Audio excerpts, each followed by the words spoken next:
So this is a PowerPoint presentation for Core 2, and we will be analyzing, Jack in this PowerPoint and in this presentation. And the name of the movie is Room, and it was released in 2015. So Joy is Jack's mom, and she was kidnapped and raped by old Nick. And obviously, Jack was, the result of that horrible incident. So Jack and his mom, Joy, were kept captive in a small shed, and they had very basic and rudimentary utilities and toiletries. Um, Jack, being kept in this shed for almost 7 years, only knows old Nick and his mom, Joy. And he's always afraid of old Nick. Whenever he comes in the room, he hides. Jack has never been he has never seen the outside world, so he doesn't know what the outside world is. Um, he doesn't know what cars look like, except for what he sees on the TV, on the television. And eventually, Jack and his mom escape and acclimate to basically the real world.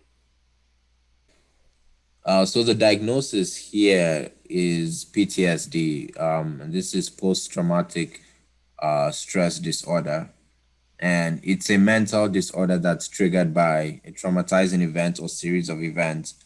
Some symptoms of PTSD include flashbacks, avoidance, severe anxiety and stress, trouble focusing and sleeping, difficulty interacting with people and maintaining relationships.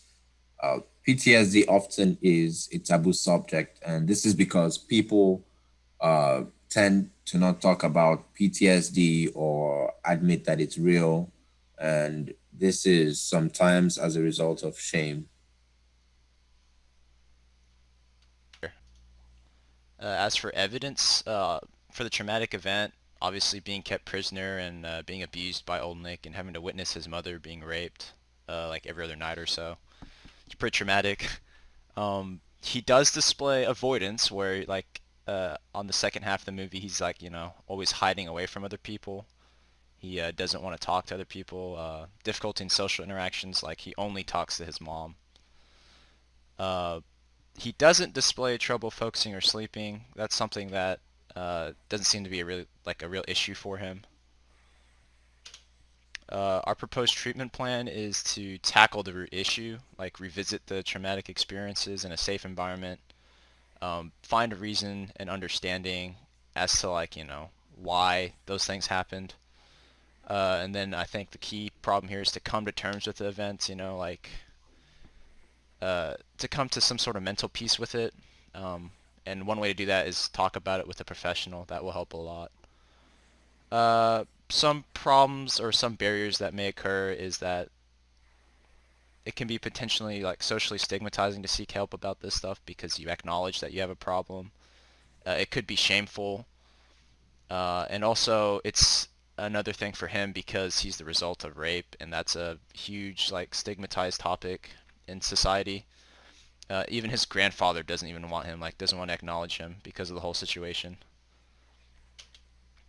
As for broader perspectives, it's a very realistic portrayal of PTSD in this movie. Like it doesn't feel forced. They display it in a way that's really realistic because they show some symptoms, but they don't like try to oversaturate it. Like there's not like a whole bunch of obvious symptoms that would make it really unrealistic.